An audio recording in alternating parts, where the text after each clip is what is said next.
Et si le fameux bouclier de Kiev n'avait jamais été aussi infranchissable qu'on le prétendait? Depuis le début de la guerre, les capitales occidentales affichaient une confiance sans faille. Leur défense aérienne, menée par le système américain Patriot, était vantée comme la référence ultime. Un rempart supposé capable de stopper n'importe quelle menace, même les plus modernes.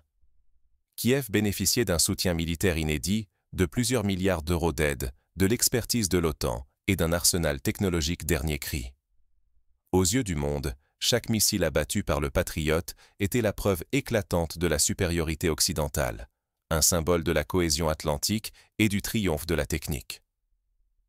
Pour beaucoup d'observateurs, ce sentiment d'invulnérabilité rappelait celui des Alliés face à la ligne Maginot, avant la Seconde Guerre mondiale. À l'époque déjà, la France pensait avoir construit une barrière infranchissable, une forteresse de béton et d'acier censée arrêter toute invasion. Mais l'histoire a montré que l'innovation et la stratégie peuvent rendre obsolètes même les plus solides défenses. Mais le 25 octobre, tout a volé en éclats. En quelques heures, une attaque coordonnée, massive et d'une précision jamais vue a percé ce que l'on croyait invulnérable.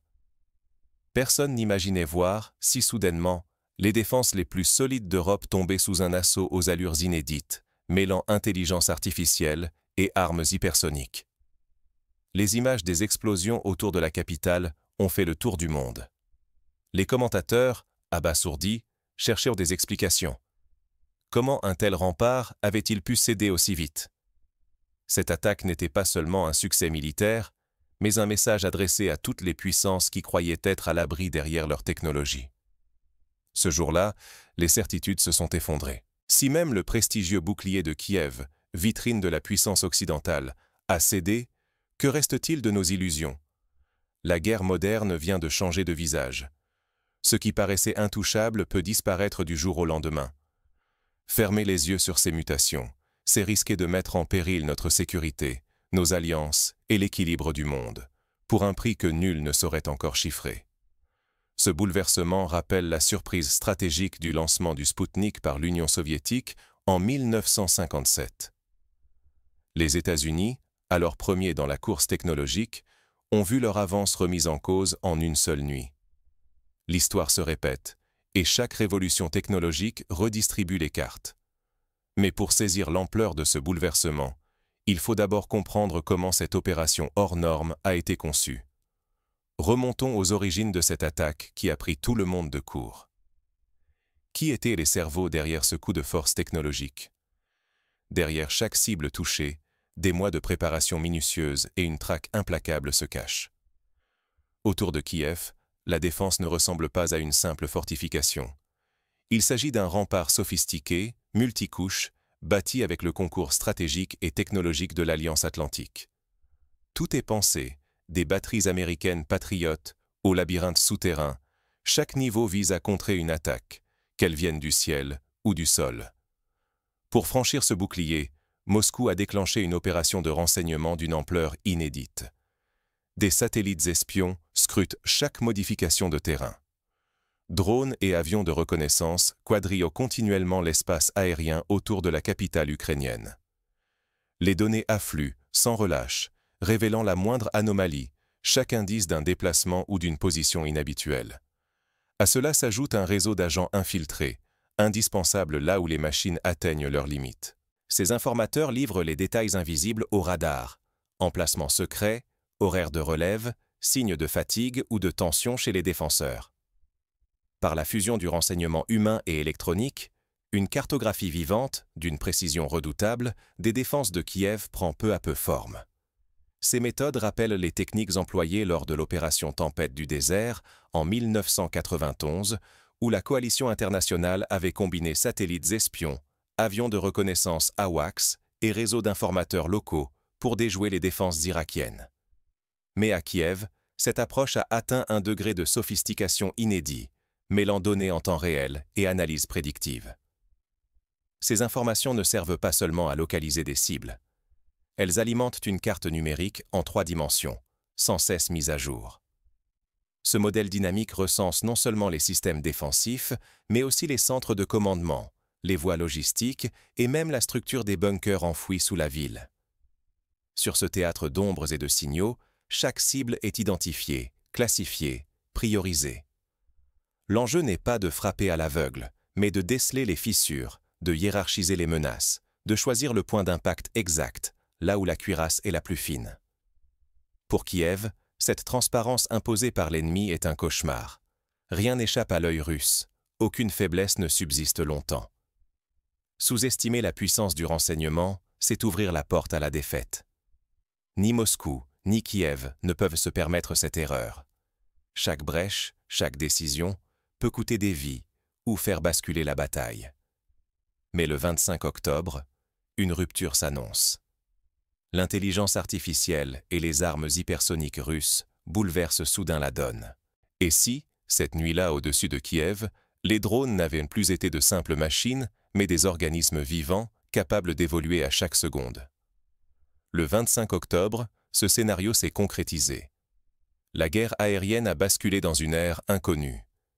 Imaginez des centaines de drones, non plus isolés ni pilotés un à un, mais fusionnés en un essaim intelligent, autonome, mu par une intelligence artificielle distribuée. Aucun être humain ne guide directement ces machines. Elles anticipent, communiquent en continu, adaptent trajectoire et mission, redistribuent les rôles lorsqu'un appareil est détruit. L'ensemble devient un corps collectif, où chaque élément renforce la flexibilité et la vitesse de réaction du tout.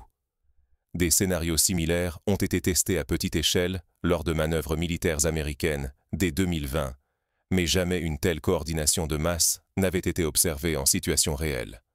Cette capacité à fonctionner en réseau rappelle le comportement des bancs de poissons ou des vols des tourneaux, où chaque membre s'ajuste instantanément au mouvement du groupe. Leur premier objectif, mettre à terre la défense aérienne de Kiev, réputée l'une des plus robustes d'Europe centrale. Mais il n'y a pas de frappe massive classique. Au lieu de cela, la première vague de drones choisit une autre tactique: aveugler l'ennemi. Les radars longue portée, déployés sur les hauteurs à plusieurs dizaines de kilomètres, sont attaqués simultanément, depuis toutes les directions. En quelques minutes, le regard du bouclier ukrainien s'éteint. Un second rideau s'avance: la guerre électronique. Des drones, bardés de modules de brouillage, plongent l'espace radio dans un chaos pur.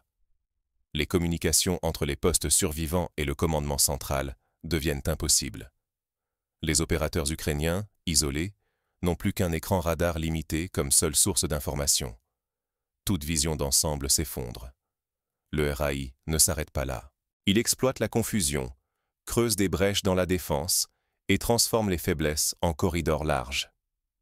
Les drones, pareils à des cellules sanguines dans un réseau d'artères, se dispersent vers leurs cibles prioritaires.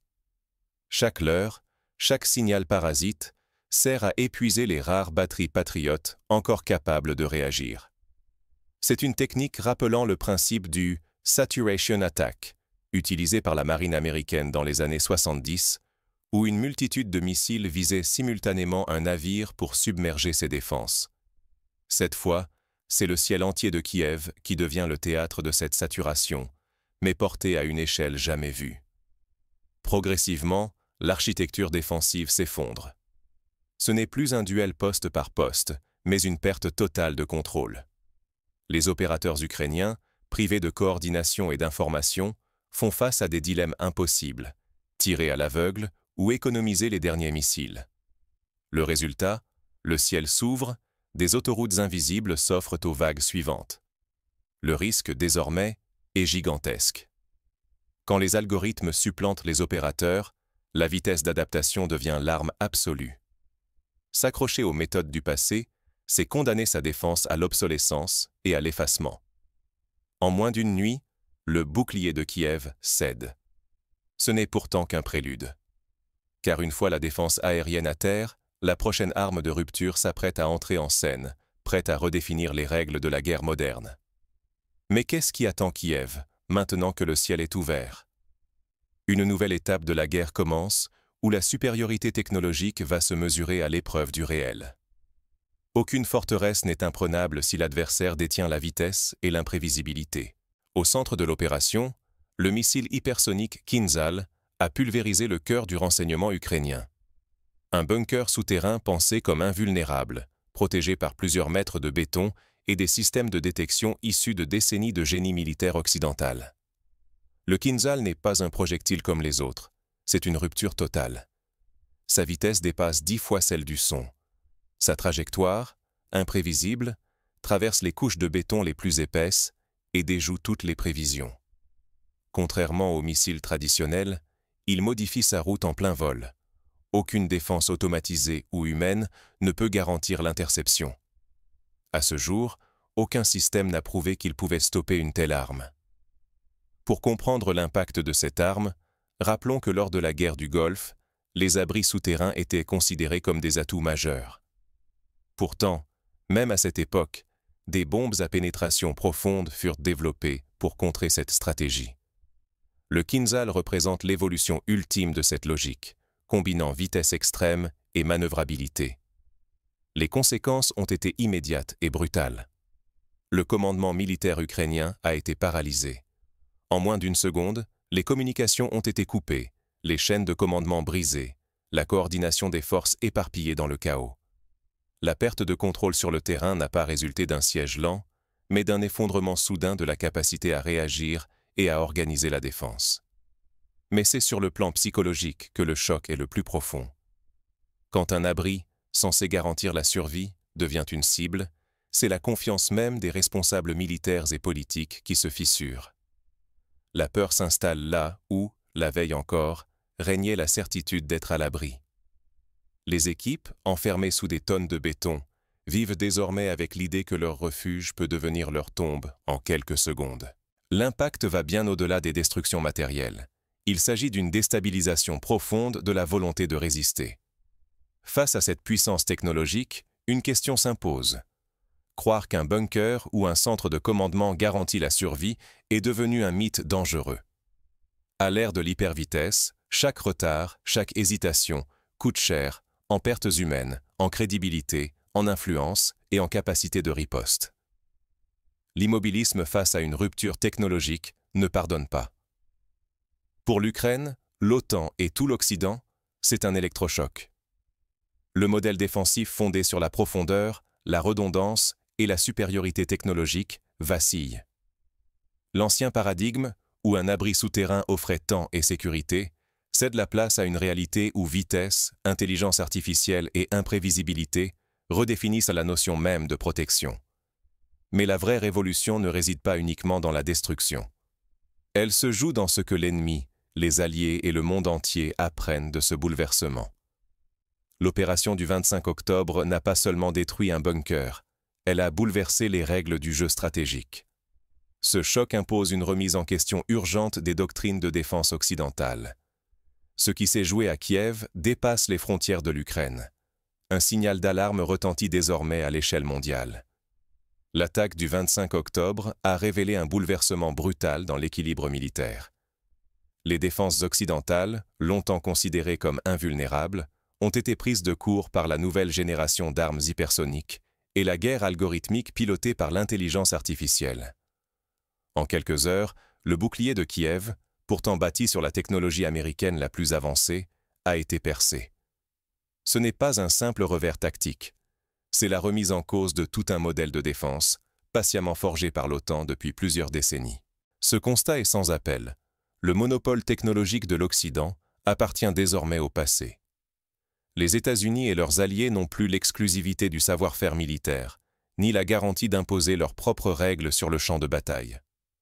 Pour la première fois depuis la fin de la guerre froide, les états-majors occidentaux doivent reconnaître leur vulnérabilité. Leur certitude vacille. Ils découvrent qu'un adversaire intégrant réseau de drones, intelligence artificielle et armes hypersoniques peut, à distance, neutraliser leurs systèmes les plus sophistiqués et les mieux protégés. Ce n'est pas seulement une défaite militaire, c'est un désaveu stratégique. La puissance occidentale reposait sur deux piliers, la domination technique et la confiance dans ses modèles d'organisation. À Kiev, ces deux piliers ont tremblé. Des scénarios d'effondrement stratégique similaires ont marqué l'histoire. On se souvient de la bataille de Singapour en 1942, lorsque la forteresse britannique, jugée imprenable, a été prise en quelques jours par les forces japonaises, grâce à l'audace, la vitesse et l'innovation tactique. Les conséquences dépassent largement le théâtre ukrainien. Partout, les stratèges réévaluent d'urgence leur doctrine. Les scénarios classiques de défense aérienne, fondés sur la centralisation et la rigidité, deviennent soudainement obsolètes face à des attaques autonomes, massives et adaptatives. La sécurité de l'ensemble du bloc occidental est désormais en jeu. Fermer les yeux sur ce choc technologique, c'est prendre le risque de voir surgir, ailleurs, des offensives similaires visant des intérêts stratégiques majeurs. L'impact économique est colossal. Des milliards investis dans les systèmes anti-aériens high-tech sont remis en cause. Les industriels de la défense, les investisseurs et les gouvernements doivent repenser d'urgence leurs priorités. La supériorité traditionnelle n'est plus une garantie. La crédibilité géopolitique de l'Occident s'érode. Si ses alliés doutent de sa capacité à protéger, si ses adversaires perçoivent la faille, l'équilibre mondial peut basculer en quelques mois seulement. Face à cette nouvelle donne, personne n'est à l'abri. Les certitudes d'hier s'effondrent, et le monde bascule dans une ère d'incertitude stratégique. L'époque où la supériorité technologique occidentale allait de soi est bel et bien révolue. Ignorer ou minimiser ce qui s'est produit à Kiev, c'est s'exposer à des conséquences désastreuses, perte de sécurité nationale, fragilisation des alliances et remise en cause de l'influence économique et politique sur la scène mondiale. Plus personne ne peut se permettre de rester passif. Mais ce bouleversement ne se limite pas à la sphère militaire. La société civile, l'économie et la perception même de la puissance occidentale commencent aussi à vaciller. On observe déjà des conséquences sur les marchés financiers. L'action des grands groupes de défense a fluctué, les États accélèrent la révision de leurs achats d'armement, et les débats publics s'enflamment sur la sécurité nationale.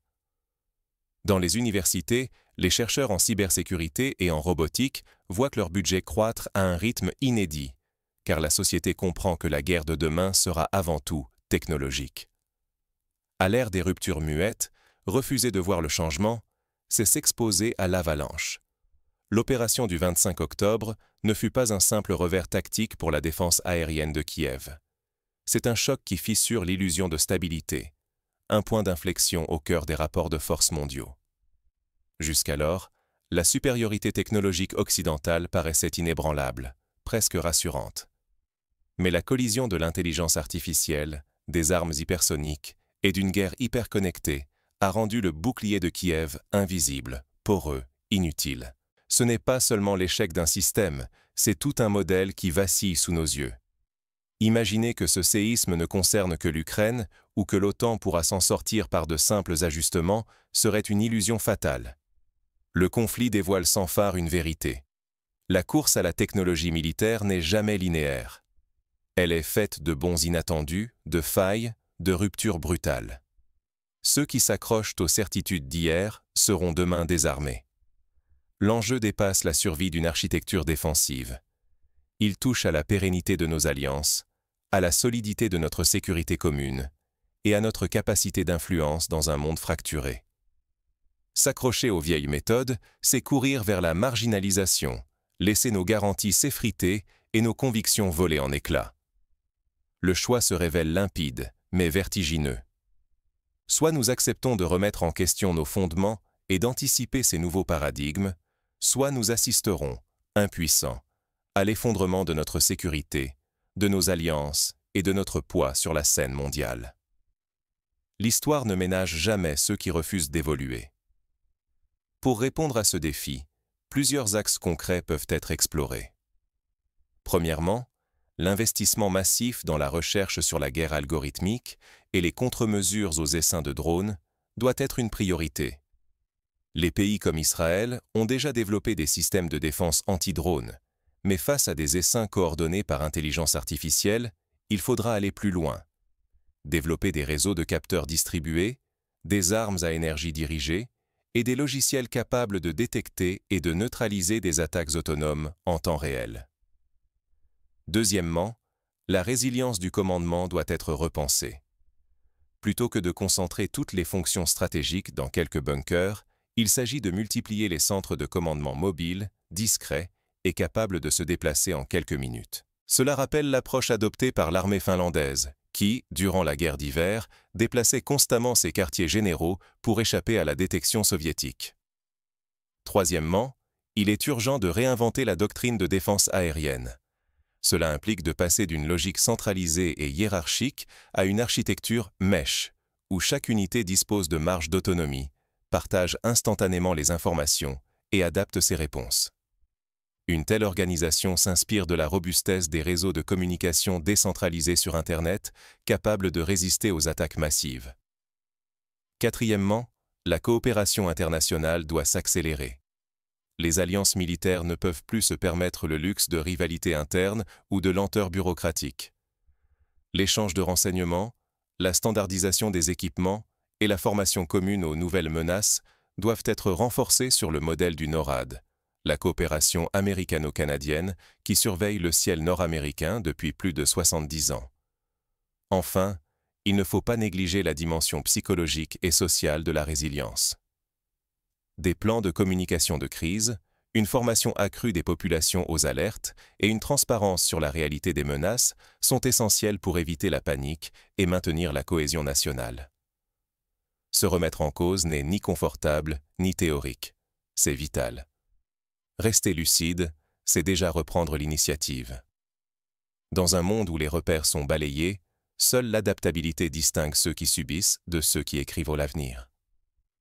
Le futur de la défense ne se joue plus seulement dans les laboratoires de recherche ou sur les champs de bataille, mais aussi dans la capacité à anticiper, à apprendre de chaque crise et à transformer l'échec en innovation.